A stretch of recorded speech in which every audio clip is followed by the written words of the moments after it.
अभी वक्त बिल संशोधन के वक्त पेश हुआ था, जिसका हम लोगों ने पुरजोर विरोध किया था, जो अभी अटका हुआ है। जो लोग निर्विरोध होते हैं उन पर हमेशा किसी न किसी के अंकुश में रहते हैं और वो लोग कम्बिनेशन करते हैं। लेकिन हम जब चुनाव लड़ते हैं तो हम नहीं चाहते कि हमारे पर किसी की कठपुतली बन करके जो है हम रहें, तो हमें चुनाव लड़ना पड़ता है।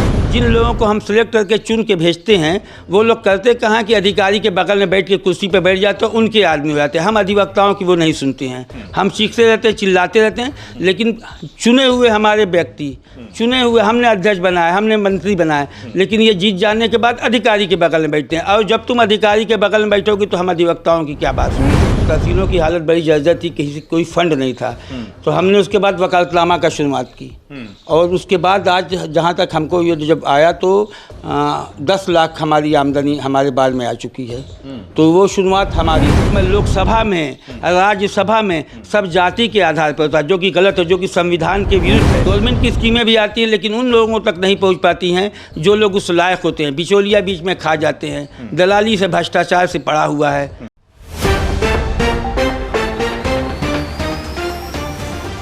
साथियों नमस्कार। इस वक्त हमारे साथ मऊ ज़िले के तहसील मोहम्मदाबाद गोहना के एक शानदार अधिवक्ता साथी, जिन्होंने कल तहसील अधिवक्ता एसोसिएशन के चुनाव में अध्यक्षीय पद का चुनाव जीता है, वो हमारे साथ मौजूद हैं और काफ़ी खुश दिखाई दे रहे हैं चुनाव जीतने के बाद। होनी भी चाहिए। और इनसे हम लोग बातचीत करेंगे, जानने समझने का प्रयास करेंगे कि जो तहसील अधिवक्ता एसोसिएशन का कामकाज करने का तरीका है वो किस तरह से है, और एक अध्यक्ष होने के नाते अधिवक्ताओं के प्रति इनकी जवाबदेही क्या है, जिम्मेदारी क्या है, और जो इन्होंने चुनाव जीता है उसकी मुबारकबाद के साथ ही इस इंटरव्यू की शुरुआत करेंगे। बहुत बहुत मुबारक पहले तो आपको। जी, आपको भी मुबारक हो, क्योंकि आपने इस लायक हमको समझा कि आप हमारा इंटरव्यू लेने के लिए आए। इसके लिए आपको भी जो आपने अचीव किया इंटरव्यू, उसके आगे तो बहुत छोटी चीज़ है। तहसील आपके लिए भी धन्यवाद, शुक्रिया कि आप आए हमारे लिए, और हमारे अधिवक्ता साथियों के बारे में कुछ बातचीत भी करेंगे। इसका मैं खुशी से आपको जवाब दूंगा। फिरोज साहब, आप बताएं अपने सफ़रनामे के बारे में थोड़ा सा हमें। चुनाव पे और तहसील के अधिवक्ताओं की बात आगे करेंगे, लेकिन आपके सफ़रनामे से शुरुआत करते हैं। कब से आपने प्रैक्टिस शुरू किया? हम तो तकरीबन 25 साल हो गए हमको, मतलब इस पेशे में आए हुए, और हमेशा स्ट्रगल करते रहे और आज इस मुकाम पे पहुँचे हैं। 2016 में भी हमने इसी तर्ज पे चुनाव लड़ा था, और हमेशा अन्य लोग तो अपना निर्विरोध घोषित हो जाते थे, लेकिन हमें जब भी कोई पद लेना होता था या अधिवक्ताओं के हित के लिए कोई काम करना पड़ता था तो हम चुनाव लड़े। 2016 में हमने मंत्री पद का चुनाव लड़ा और हम विजयी घोषित हुए। उसके पहले तहसीलों में अधिवक्ता वो नहीं चलता था, तहसीलों की हालत बड़ी जर्जर थी, किसी कोई फंड नहीं था, तो हमने उसके बाद वकालतनामा का शुरुआत की। और उसके बाद आज जहाँ तक हमको ये जब आया तो 10 लाख हमारी आमदनी हमारे बार में आ चुकी है। तो वो शुरुआत हमारी थी। हमने एक तरह से जैसे लोग सब्ज़ी बेचते हैं उस तरह से हमने शुरुआत की और वकालतनामा बेचा, वकालतनामा लोगों को दिया। उस वकालतनामा से हमारा बार जो है मजबूत हुआ और हमें और किसी की ज़रूरत नहीं पड़ी।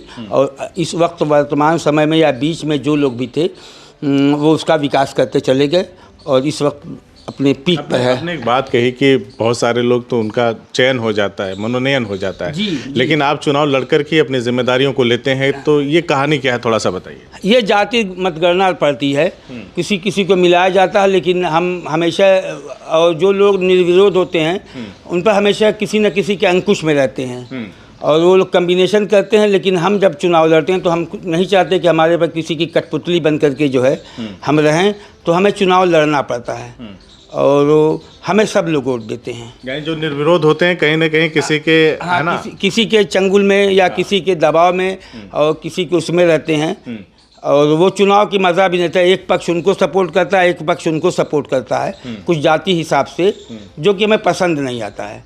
हम चाहते हैं कि चुनाव लोकतंत्र में जो है स्वतंत्र रूप से होना चाहिए और लोकतंत्र की रक्षा होनी चाहिए। होता यह था कि इन बिटवीन हमारे 2016 के बाद से 2025 तक एक पक्ष उधर से खड़ा हो जाता था जिसकी बिरादरी ज़्यादा होती थी और एक पक्ष इधर से खड़ा होता था जिसकी बिरादरी होती थी, तो लोकतंत्र का हनन होता था।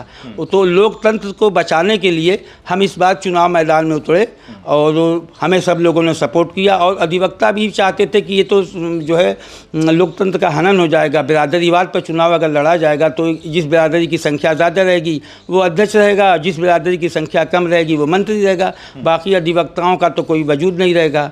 तो उस सब चीज़ों को दूर करने के लिए हमें ज़बरदस्ती लोगों ने, अन्य लोगों ने हमको मैदान में उतारा और हमको सब बिरादरियों का वोट मिला, सब बिरादरी का, चाहे वो शेड्यूल कास्ट हो, चाहे वो ब्राह्मण हो, चाहे वो राजभर हो, चाहे वो यादव हो, चाहे वो मुस्लिम हो, सब बिरादरियों का वोट हुआ। हम जो है निर्वाचित घोषित हुए कल। यानी कि आपके तहसील में जो चुनाव होता है वो जाति के आधार पे होता है? जाति हमारी ही तहसील में क्यों, जिले की हर तहसीलों में और क्या नाम है लोकसभा में, राज्यसभा में सब जाति के आधार पर होता है, जो कि गलत है, जो कि संविधान के विरुद्ध है।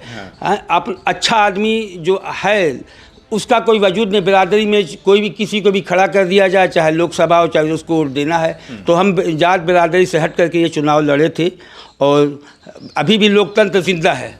इस चीज़ का सबूत है कि मैं मोहम्मद फिरोज़ अहमद सिद्दीकी एडवोकेट तहसील अधिवक्ता एसोसिएशन का अध्यक्ष हूँ। हर बिरादरी के लोग हमको वोट दिए और आज भी संविधान और लोकतंत्र की रक्षा हमने की और जिंदा है। तो तहसील में किस तरह का जश्न मनाया गया, क्योंकि आप निर्विरोध में आपका यकीन नहीं, आपका मानना यह है कि हमें लड़ के जीतना है और लोकतंत्र की जो नींव है उसको मजबूत करना है? सारे अधिवक्ता बहुत खुश थे, मालाओं से लाद दिया गया छोटे से लेके बड़े तक। हालांकि एक भी अधिवक्ता एसोसिएशन का सदस्य होता, न छोटा होता न बड़ा होता, तो सब लोगों ने हमारे साथ दिया और जश्न का माहौल रहा, चारों तरफ खुशियों का माहौल रहा।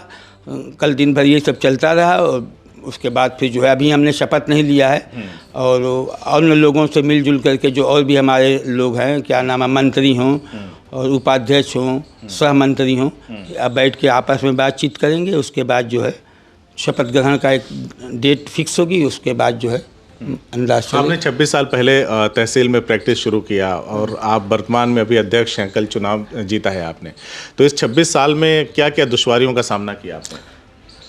दुश्वारियों का पहले तो ऐसा होता था कि लोग अदालत आते थे और उनको न्याय मिल जाता था।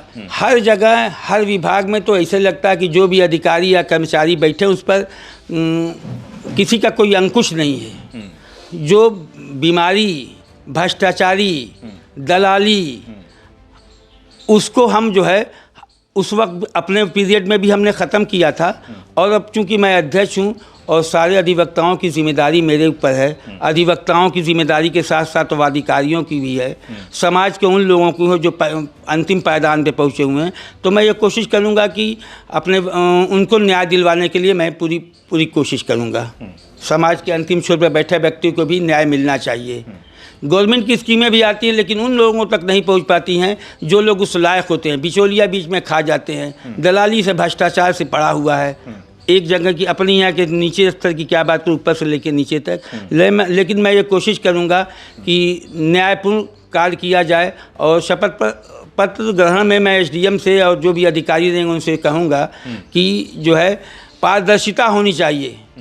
हमारी पारदर्शिता जब होगी तभी जो है इंसाफ का काम होगा और न्यायालय का काम चलेगा। ज़्यादातर हमारी यहाँ प्रस्ताव रहते हैं, मैं उसका विरोध करूँगा, क्योंकि ऐसा होता था कि जब भी चाहे हमारी आवाज़ यहाँ से लेकर के बार काउंसिल तक पहुँचे, जिन लोगों को हम सिलेक्ट करके चुन के भेजते हैं वो लोग करते कहाँ कि अधिकारी के बगल में बैठ के कुर्सी पर बैठ जाते हैं, उनके आदमी हो जाते हैं। हम अधिवक्ताओं की वो नहीं सुनते हैं, हम चीखते रहते हैं, चिल्लाते रहते हैं, लेकिन चुने हुए हमारे व्यक्ति, चुने हुए हमने अध्यक्ष बनाए, हमने मंत्री बनाए, लेकिन ये जीत जाने के बाद अधिकारी के बगल में बैठते हैं। और जब तुम अधिकारी के बगल में बैठोगे तो हम अधिवक्ताओं की क्या बात सुनोगे।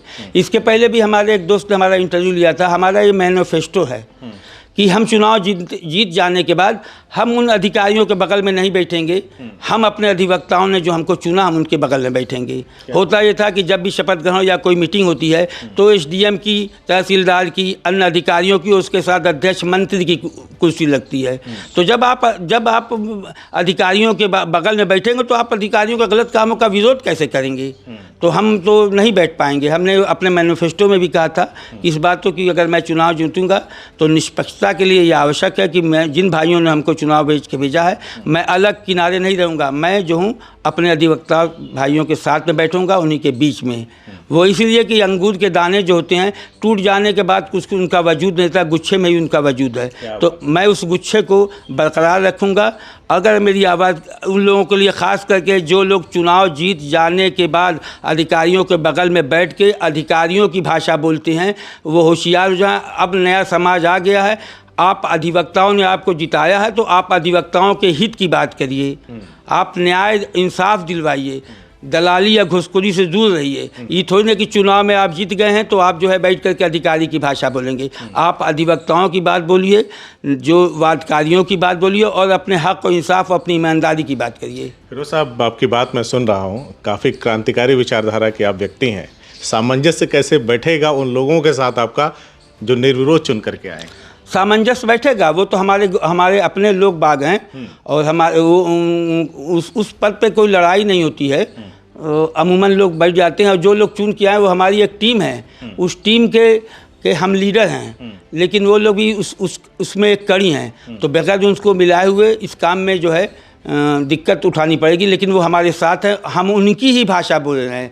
जो लोग निर्विरोध चुन करके आए हैं वो उनकी ही भाषा बोल रहे हैं। अच्छा। उनको लेते हुए उनका भी यही ख्याल है, उनका भी मत है। एक हमारी हैं पत्रकार हैं, जीते हुए हैं, जैदी साहब उनका नाम है, और वो भी इसी विचारधारा के लोग हैं, त्रस्त हैं। समाज में व्याप्त बुराइयों से हम लोग ग्रसित हो चुके हैं।